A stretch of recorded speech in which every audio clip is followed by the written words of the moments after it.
I'm Elvira Guzman. I'm an author, speaker, publicist, and talk show host. I've owned a publicity company for 10 years after starting my career working for Steve Harvey as a radio and television producer. I've worked on TV and films with celebrities like Halle Berry, Forrest Whitaker, Terrence J, Amber Rose, Mike Epps. I've done concerts for Ice Cube, The Game, Music Soul Child. I've worked on books for Shirley Strawberry, Troy Byer, and I've done philanthropy projects with Hollywood's heroes like Danny Trejo. Throughout my career, all of the projects I've done have had one common thread. They all help people find their way.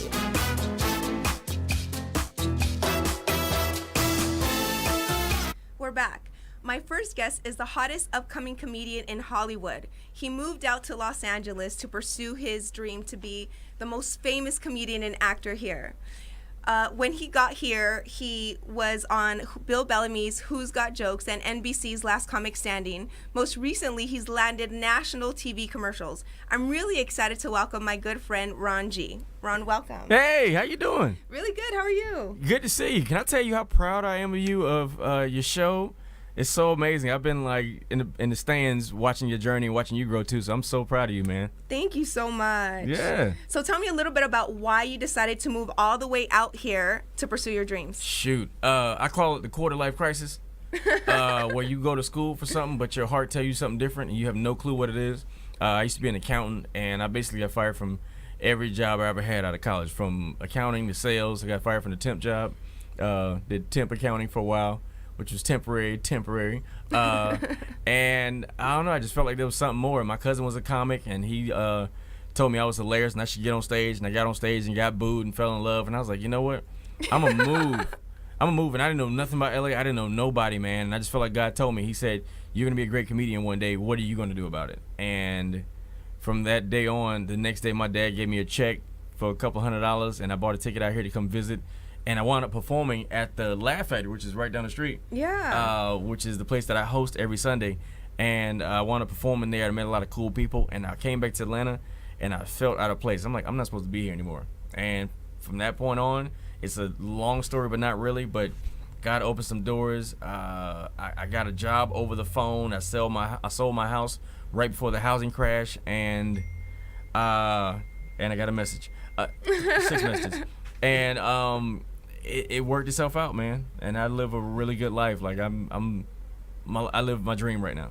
Wow. Well, congratulations. But Thank you. I heard you saying, you just said it so quickly, that you fell in love when you got booed. Yeah. So the thing I learned about life is we all have moments in our life that are called defining moments, where you see something in your head and it might not go how you want, but how you respond to getting that. How you respond to those moments change the direction of your life. It's almost like, I think Muhammad Ali said something like, it's not about how hard you hit, it's about how hard, like, how fast you get back up after you've been hit. You know what I'm saying? Like, if I got on stage, got booed, and quit, I wouldn't be having this moment right now. But because I got booed and I went back and tried to figure out what I did wrong, like, again, I've been all over the world. I'm probably the only person in my family that got a passport.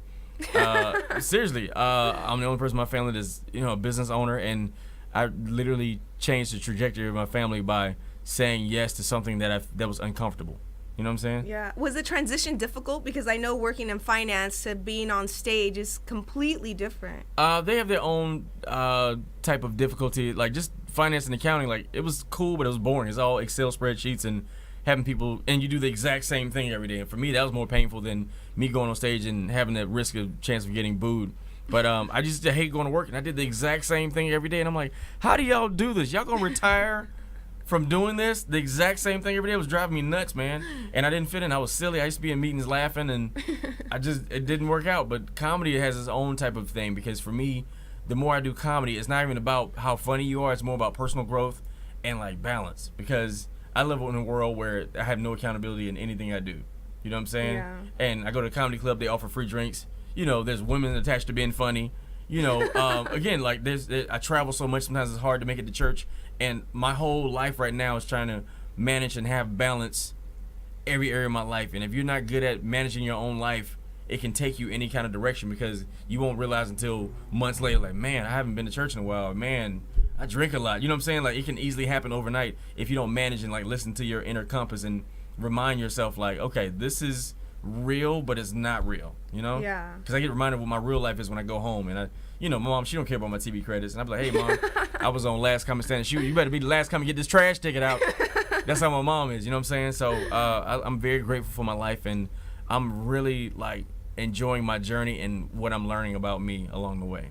Good. I heard you say that your dad gave you a few $100s when you first started. Now, when you told your family that you were going to completely switch careers and move all the way out to Hollywood, did they support you fully, or No, absolutely. They didn't get it. My dad just gave me some money because I don't know what God told him or whispered in his ear, but he just gave me some money out the blue. But in general, my parents didn't get it, like especially my mom, which it kind of hurt the most that she didn't get it because, you always want your parents to co-sign on what you're doing. Yeah. But I remember I got booed, and I told my mom, I'm like, hey, Mom, I got booed. But I had fun. I got on stage, and she was like, so why you get, they pay you to get booed? And I'm like, no. She's like, so why you do it? I was like, I like it. And I kept going back, man. And it wasn't until she saw me live, like she really saw, like, wow, you're really good at this. I didn't know. She didn't know it was a thing. Because, like, where I'm from, you don't really dream. You don't have dreams. You can, it's I don't know, people talk about it more than they actually do it. Because all my life I was told you should be on Def Jam or you should be on Comic View. But I didn't know it was a real thing until I moved here. And now it's like, I live a great life. Short story, when I first moved here, my mom came to visit. I was up for a commercial. Like I was unemployed almost the whole time I was in Atlanta. Finally got a job in LA. They held it for 3 months. And then I got fired from that job. Got another job in Long Beach as an accountant. And I did accounting for like 3-4 years or whatever.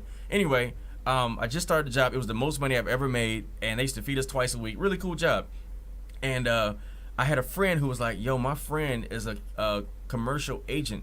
Would you like for me to send your information over to her? I was like, sure, why not? So I get a call, and she said, I got a commercial audition for you. It's for a spokesperson for Checkers and Rally's restaurant. I didn't know what that was. And so I just got my job in accounting, and I lied and told my boss that my car broke down so I could go to my audition. And so I said, I don't know what time I'm going to get in, but I'll keep you posted. And so I went to the audition. Next day, she was like, they love you. You got the job. And I was like, what does that mean? She was like, can you go to Miami next week to shoot these 5 commercials? And I was like, next week? Like, I just started my job. Like, they pay me really good. And so I was wrestling with it. And the lady was like, all right, I'm going to give you a day to think about it. And so I said, she called me back. She was like, so you going to say yes? She was like, I said, well, my mom, she's never been on a plane before. She's coming to visit. I don't want her to, like, stay by herself because I'll be gone for a whole week and I don't have anybody to watch her. And she said, I'm going to give you some more time to think about it.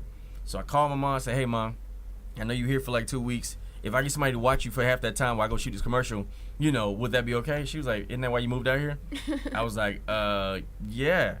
So I had that moment of, am I going to trust my gut and trust my craft, or do I stay in bed with the comfort?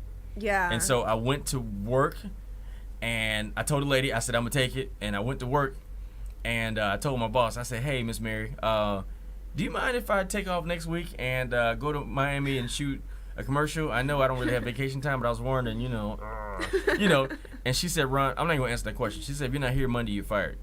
And that was like one of those moments because, again, I felt like God kept me unemployed the entire time I was in Atlanta to get me familiar with being unaddicted to the check. Because when you're addicted to getting that check every Friday, it's hard for you to process, I might not get a check, but my bill's going to be paid, which is the ultimate. Like, it's one thing in church to shout and say you got faith, but it's another thing to know that I don't know when my next check coming, I don't know when my next gig is coming, but I'm always going to be taken care of. So meanwhile, I didn't show up Monday, and I shot these commercials, and after that, I did a show called Who's Got Jokes. I did Last Comic Standing, and literally, I've not worked a 9 to 5 since May of 06. Wow. And I'm not saying that's the easy route, because there's been times I've eaten grits for every meal. You know what I'm saying? Because I was too prideful to call my parents. But I trusted my gut, and I trusted my faith, and I trusted my craft, and God has always taken care of me. Now, even now, I'm actually looking for another home. I'm a homeowner now, and I'm looking for another home. Like, and LA's probably one of the most expensive places out here. But again, I can do that because I said yes to my dream, and I said yes to the fear that comes along with not the unknown. Congratulations. So, thank you. How important, I know how important it is, but can you tell everyone watching how important faith is when you're pursuing your dreams? Honestly, faith is the only thing that keeps me going and doing what I'm doing. Like, today is a rough day for me. As we speak, I'm tired. Like, this city will remind you every single day that you're not enough in any kind of way. Being a black man, being a comedian, being an artist, being in a relationship, being like everything about this world will remind you that you're not enough. So you got to remind yourself through something, most of the time intangible, that you're worth the fight, and on the end it'll be worth it. You know what I'm saying? Again, like today is really a rough day for me, but I'm fighting through it. But I know the only thing that makes sense in my life is the thing I can't see, which is my relationship with God. And without God, I honestly believe I wouldn't be who I am, because I would be crazy, because again, I have no accountability in anything in my life. Like what I do for a living, people are like, oh, you're funny, and they like give me a pass on everything, and it's tough, but it's awesome at the same time, because again, he reminds me that even though I have this thing and I feel like I have the world in my hands, the moments, the place, the areas of my life I can't control, he always will remind me, like, you have to depend on me in these areas in order to thrive. Because getting to your dream is one thing, but sustaining your success is a whole other thing. And if you're not grounded by the time you get to the top, you can't sustain. You know what I'm saying? Which is why a lot of athletes and entertainers are on drugs, because your reality is not real, and you're always torn between, I can have whatever I want, but it's not feeling. So what do I do? You know? So my faith is very important. So if you're watching this right now, let me tell you something. Without God and knowing that there's a bigger purpose and cost me doing what I'm doing, like I believe if I stop doing comedy, there's people gonna miss God, like literally gonna miss God in their lives, because I'm not in position to doing what I'm doing. And for you that's watching, know that every moment that you abandon your dream or postpone your dream, there's people missing God because of you being fearful of and your Jesus not being big enough. When your God is big enough, everything that you're fearful of, he can handle all that. He can handle your fears, your hang-ups about your own life, about what you think you're not enough, your bills. He can handle all that. And I have this conversation literally every day, because I'm on the other side of taking that risk of leaving your job and doing what's in my heart. And you can go to your job every day and complain about your job and what they don't do and how they don't see you clearly, but at the same time, it's up to you to make a decision, because a lot of times you ain't waiting on God. God waiting on you. And what are you going to do about that frustration? And when you're frustrated enough, you actually do something about it. But until then, your reward is complaining about what your boss don't do. If that makes you, I know it might be too heavy. No, but amen. Yeah. So it's inevitable when we work in Hollywood. We have setbacks, we have obstacles. For every one time you get a job, you have 9 rejections. So how do you deal with that to stay motivated? I'm still working on that. I just feel like LA becomes more bearable when you get comfortable with being uncomfortable. When you get to the point where you just don't care anymore, in a good way, you win. Like even with dating, like every time, I remember when I first moved out here, I'm a Southern boy. I go to a club and ask a girl, hey, you want to dance? And she'd be like, and I'm like, why are you me? I'm trying to be nice. You know what I'm saying? But when I stop caring, I go to the club and just have a good time and I create my own environment, people want to dance with you and you don't even have to ask, which is the same thing in my art. On stage, I literally don't perform for people anymore. I don't care what people think. If you don't like my joke, I feel like something's wrong with you. You got sewage in your soul and something's wrong with you. But because, again, I know I'm funny. I know who I am as a person in all areas of my life. I know why I'm on this planet. If you don't enjoy my company, my life, being in my space, then something's wrong with you. I totally agree. Yes. So we've gotten tons of questions on social media. Can I read a few and you answer the audience? Absolutely. Okay, great. So are they specifically for me or are they in generals? They're general. Okay, let's do it. Okay, so Let's do it. Stephanie from the Philippines asked, Hey, Stephanie. most of my family members are doctors and my parents are really pushing for me to go that route, but it's not what I'm passionate about. I love to sing, but they think I'll never make it and they discourage me to do it. What should I do? So, Stephanie, I have plenty of answers for you.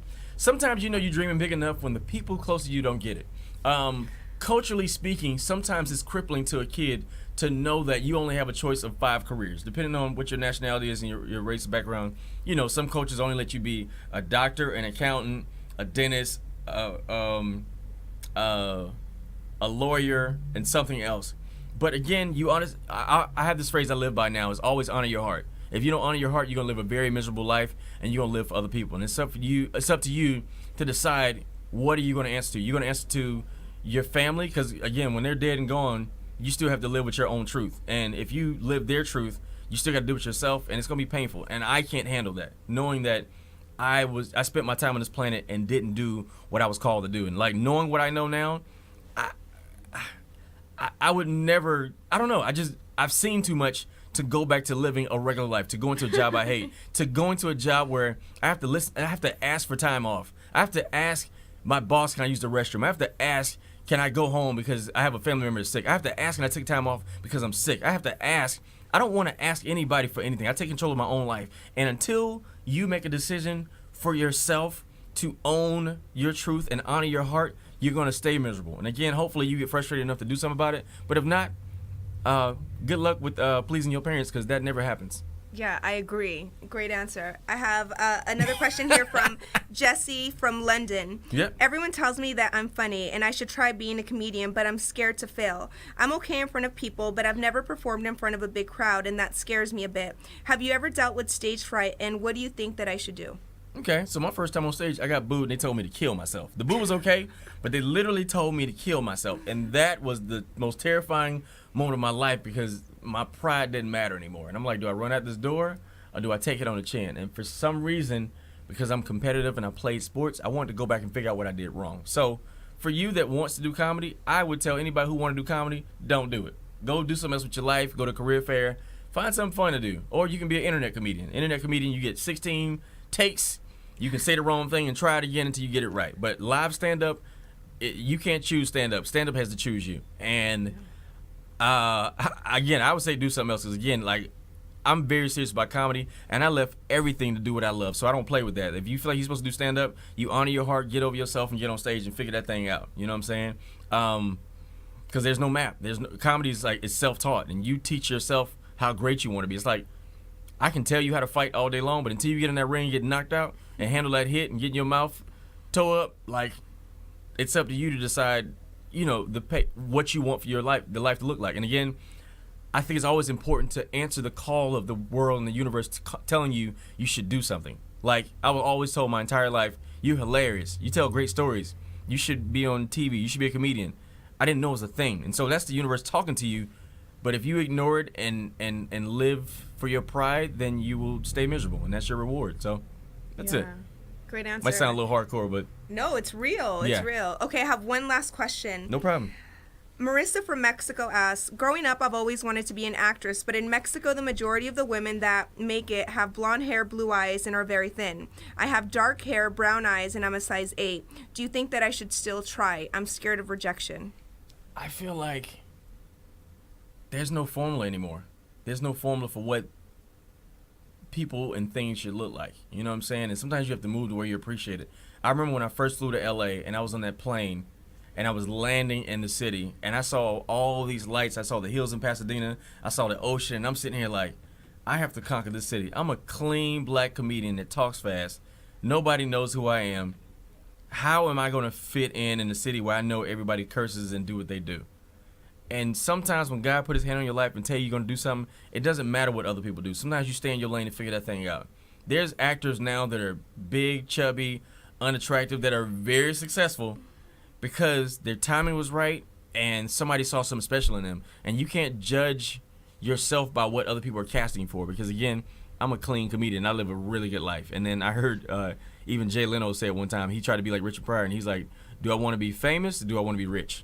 And he stopped cursing, and Jay Leno is super rich. So, again, you can't let that stop you. And sometimes, again, when you hot enough, I'm pretty sure when Cat Williams blew up, nobody thought Cat Williams would be the next thing in comedy. Like, nobody was going for a short pimp with an outstanding perm. Nobody was going for him. But he created his own lane and wound up being so successful that he's done stuff that no comic has ever done just because he stayed in his lane and somebody saw something in him, and he became a really great thing. So again, you just got to stay in your lane and put your blinders on and go forward and not worry about anybody else's race or lane. And every time you look on somebody's Instagram page or Facebook and look in their lane, you're going to be reminded that you're not enough. But again, sometimes you don't know what that cost is if somebody have to live a life of being somebody else. Because the person that you're admiring with the blonde hair and blue eyes, they probably aren't blonde hair and blue eyes, but they're living a life that they think they should live, and they're not happy. You being comfortable in your skin is sexy. It's attractive to men. It's attractive to people to see people comfortable in their skin. If you see a big girl that's dancing her heart out, everybody loves it. They might talk about it, but they like, man, she having a good time. And it's attractive. So be comfortable in your skin, man. You're sexy as is, and don't let nobody tell you they're not sexy. They ain't. If they do, you can tell them to eat dirt. That's it. Great answer. Well, thank you so much for being here today. Thank I know you. that you've inspired all of our viewers. Thank you. I had so much fun. That was awesome. Awesome. Well, don't go anywhere. We'll be right back after these messages.